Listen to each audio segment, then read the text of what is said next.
Alhamdulillah. Alhamdulillahirrabbilalamin. Kembali lagi di Islam Itu Indah. Jamaah Islam Itu Indah yang dirahmati Allah Subhanahu wa taala. Senang banget hari ini kita membahas tentang sesuatu yang mudah mungkin amalannya ternyata dahsyatnya luar biasa ya bagi kehidupan kita.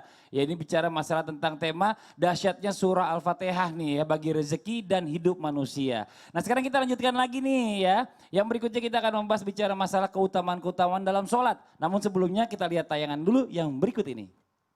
Untuk sholat udah nggak ada lagi yang ngobrol apalagi ribut. Ini fokus konsentrasi buat menghadap Allah. Ini Pak suruh di depan pada nggak mau. Astagfirullahaladzim. Apa kalian lupa sabda Nabi Shallallahu Alaihi Wasallam yang menyebutkan bahwa khairu sufufir rijal awwaluha wa syarruha akhiruha. Paham nggak kalian? Ngerti? Iya kan? Ya.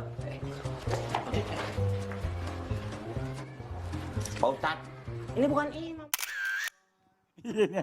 Ini bagus ya. Ini kadang-kadang kalau kita belajar dengan hal-hal yang kayak gini tuh kelihatannya ringan. Tapi maknanya Masya Allah luar biasa. Senang banget nih kita kalau misalnya ada tayangan-tayangan kayak gini nih ada lagi nih. Mungkin nanti bisa bismillah ya di Islam Itu Indah ya. Ini senang banget. Nah sekarang kita lanjut lagi nih Ustaz Syam nih.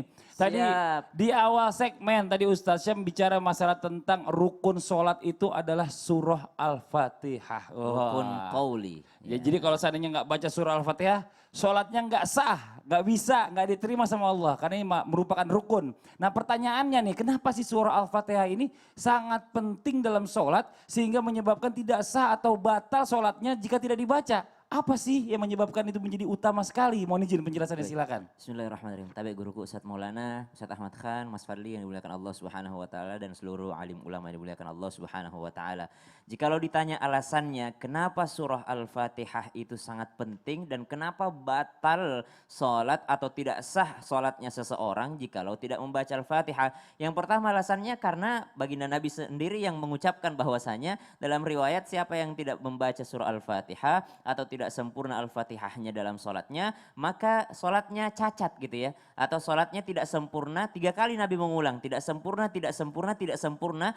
Sholat bagi seseorang yang tidak membaca surah Al-Fatihah. Kemudian yang kedua, setelah kita mempelajari sedikit daripada makna surah Al-Fatihah di awal tadi, bahwasanya surah Al-Fatihah itu mengandung yang pertama adalah permasalahan akidah. Bismillahirrahmanirrahim. Alhamdulillahirabbil alamin. Arrahmanirrahim. Maliki yaumiddin. Alhamdulillah, alhamdulillahirabbil alamin bermakna Allah itu terpuji. Karena Allah gunakan kalimat di situ alhamdu, bukan ahmadullah, bukan saya memuji Allah, tidak. Atau nahmadullah, saya memuji Allah, kami memuji Allah. Sering kita mendengarkan dalam khutbah Jumat itu nahmaduhu wa nasta'inuhu. Itu kan kalau kami memujinya, kami minta tolong kepadanya. Itu menggunakan kata kerja. Tapi kenapa di alhamdulillah tidak menggunakan ahmadullah? Tidak. Tapi menggunakan alhamdulillah. Berarti kalau kata kerja itu memerlukan waktu. Kalau kata kerja memerlukan waktu, bisa past tense atau present tense atau future tense, bisa masa lampau atau masa depan atau masa sekarang. Berarti kalau Allah tidak menggunakan kata kerja, tidak butuh waktu, Allah pasti selalu terpuji. Yang kedua, kalau kata kerja apa? Kalau kata kerja membutuhkan pelaku, membutuhkan fa'il gitu. Maka kalau ahmadullah berarti Allah membutuhkan saya. Padahal Allah itu tidak membutuhkan siapapun untuk selalu terpuji. Kita mau muji Allah, enggak muji Allah, Allah tetap terpuji. Alhamdulillahirabbil alamin, arrahmanirrahim, yang maha pengasih, yang maha penyayang, kemudian yang menguasai hari pembalasan. Sudah kita pelajari bahwa itu adalah tentang akidah. Yang kedua adalah tentang ibadah kepada Allah Subhanahu wa taala. Yang ketiga adalah tentang bagaimana hari akhir itu akan terjadi. Kemudian bagaimana kita minta tolong kepada Allah Subhanahu wa taala. Bagaimana Allah memberikan nikmat kepada orang yang dikehendakinya, bagaimana Allah menyiksa orang yang dikehendakinya. Maknanya adalah jikalau ditanya alasannya kenapa setiap sholat muslim itu mesti membaca surat Al-Fatihah, karena tidak mungkin minimal dalam sehari berapa kali baca surah Al-Fatihah? Berapa jumlah rakaat? 17 ya. 17 kali baca surah Al-Fatihah. Setiap rakaatnya ada Al-Fatihah. Minimal dia kalau membaca surah Al-Fatihah 17 kali dalam sholatnya, karena tidak sah sholat kalau tidak ada Al-Fatihah, pasti akan ada pengaruh di dalam kehidupannya.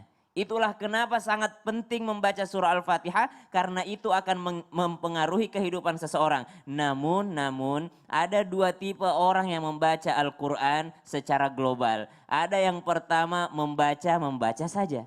Tapi yang kedua inilah yang sebenarnya yang diinginkan oleh Allah Subhanahu wa taala. Ketika mereka membaca Al-Qur'an, mereka juga mempelajari makna yang ada di dalamnya. Mereka benar-benar meresapi ketika mereka membaca ihdinas siratal mustaqim. Ya Allah, saya sudah mempercayai hari akhir, saya sudah mempercayai bahwa Engkaulah yang pantas untuk dipuji ya Allah. Maka hilangkan sifat kesombongan di dalam diriku, tunjukkan aku jalan yang lurus ya Allah. Maka ini pasti akan bermakna dan akan mempengaruhi kehidupannya. Ada dua tipe orang pembaca Al-Quran, baik di dalam sholat atau di luar sholat. Mereka yang mau mengamalkan atau mempelajari, atau mereka yang hanya sekedar membacanya saja. Allahu Akbar. Jadi kenapa tuh Al-Fatihah atau surah Penting. Al-Fatihah itu penting sekali.